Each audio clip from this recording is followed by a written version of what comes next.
Latin 2 students. This is our first online lesson. So I'm hoping to teach you guys like this, basically take you through stuff like I normally do in class. And then you guys can come to office hours and talk to me if you have any trouble with everything. I'll also record myself going over assignments so you guys can see if you're doing them well or not.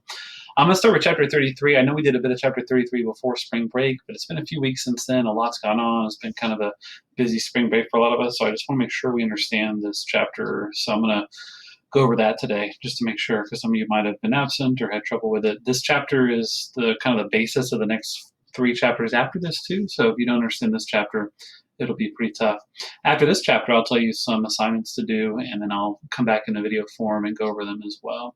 Make sure to remember I'm doing office hours every day from 10 to 11 a.m., so you can come visit me at my office hours. I saw some people on Tuesday, my first office hours, and I should be there every weekday at that time. So, of course, this chapter, chapter 33, is on regular comparison of adjectives, and that's also a new construction we learned. It's called the ablative comparison.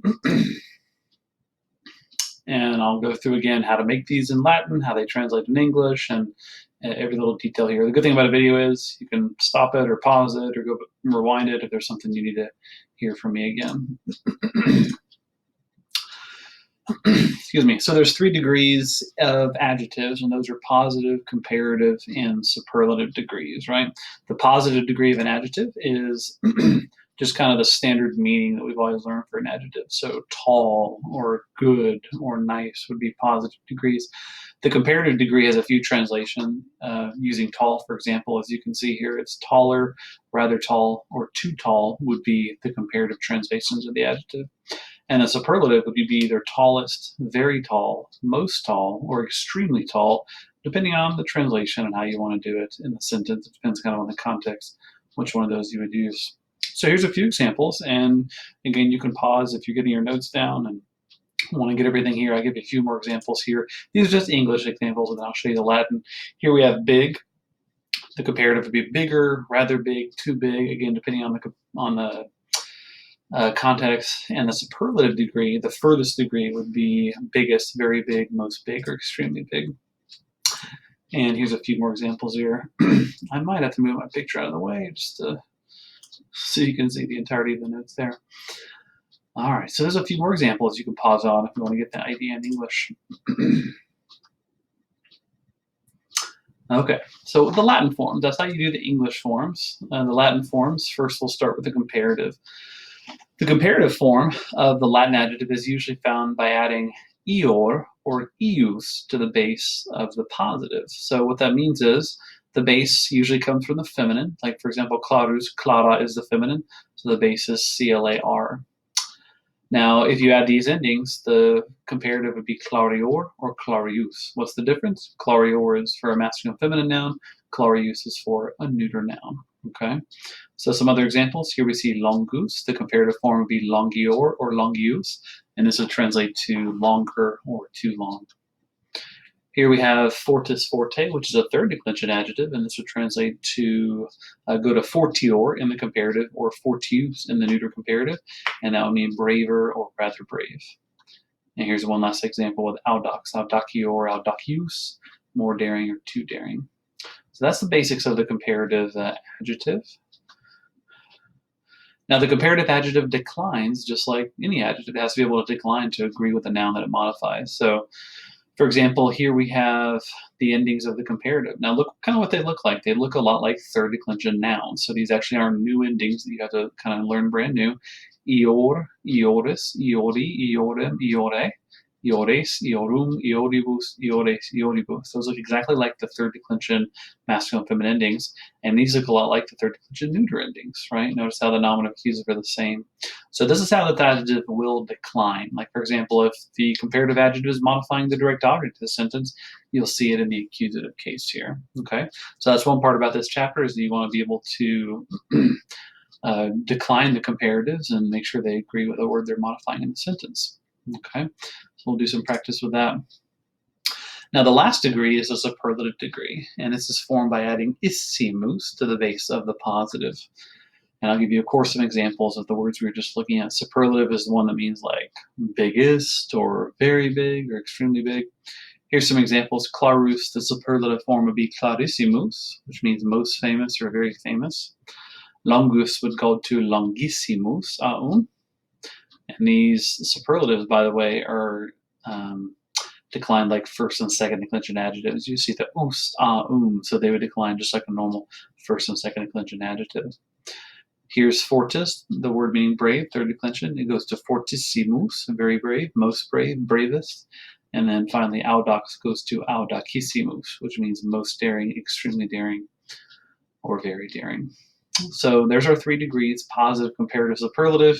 Here's the whole enchilada, the whole summary basically of everything we just talked about. The 3 degrees. Positive is the one we basically always had for these adjectives, right? And the comparative and superlative are kind of new from this chapter. Here's the English, and here's how the Latin works out. So you want to be able to, compare both, know how to do Latin, know how they translate in English, okay? Now, what about when you're actually using the comparative to actually compare two things, like she is faster than him? That's a comparison of one thing to another. Well, there's 2 ways to do that in Latin. And the first way is by using the word quam. Okay, and I'll give you some Latin examples here. Again, pause the video on these examples if it's, you want to look at it for a sec or it's going too fast. That'd be a smart thing to do. So for example, Julius Caesar est clarior quam Papirius. Here we have the word quam, meaning than. Julius Caesar is more famous than Papirius. Now, quam has a few more meanings we've learned previously. For example, it was also the relative pronoun form, which meant whom or which. So how do you know that it's comparative here? Well, simply the fact that it's following a comparative adjective leads you to know that it's going to mean than. If it's following any sort of comparative word, it'll mean than. Another example here would be ego non laudavi hominem clariorem quam Caesarem. I did not praise a man more famous than Caesar.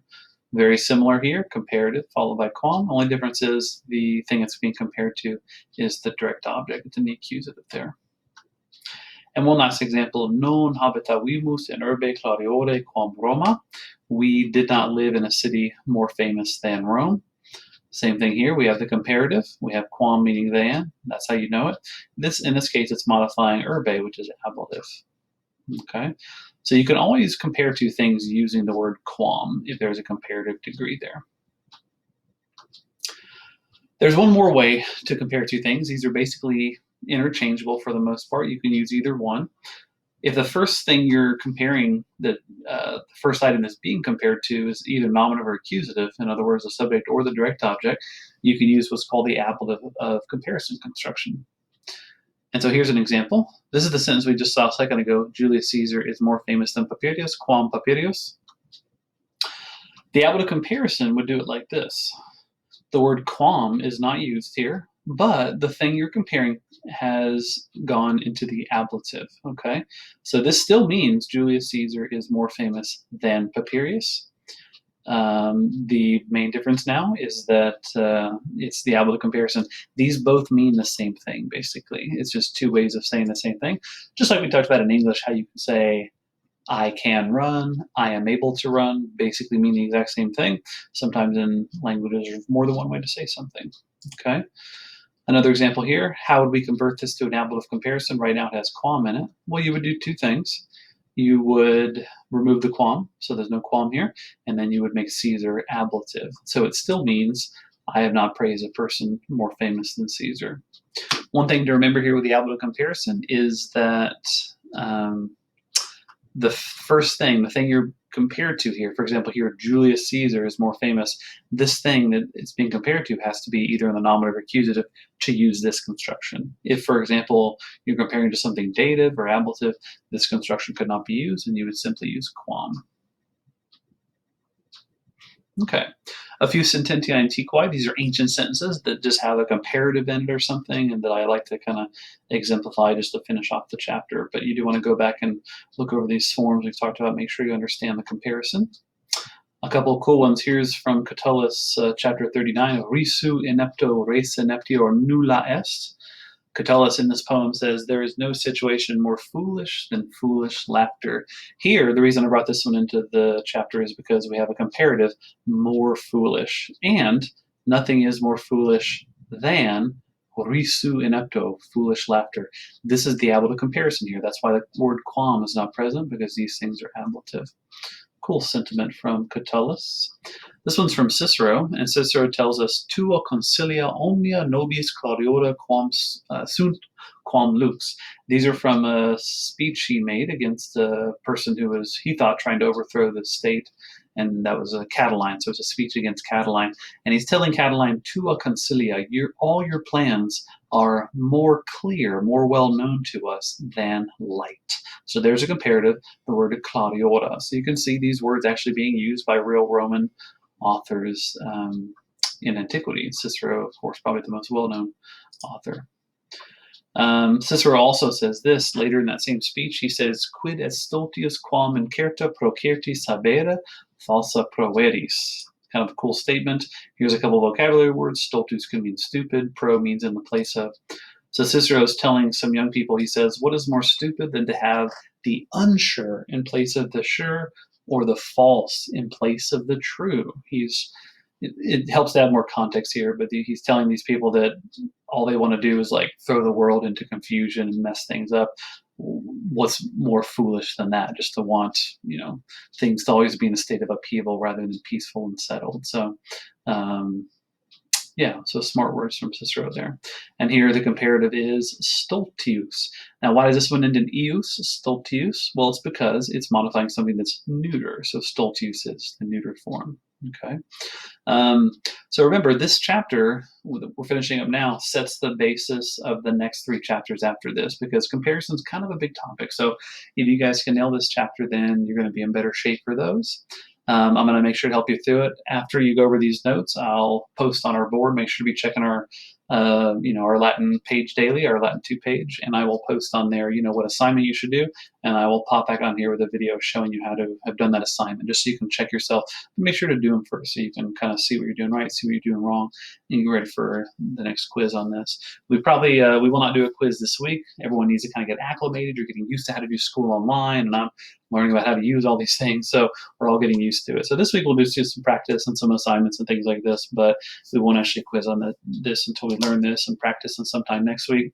And of course, if you have any trouble or you need anything like that, then make sure to pop in my office hours. I'll be there every day from 10 to 11, or you can message me if you can't get to my office hours, or send me an email. Okay.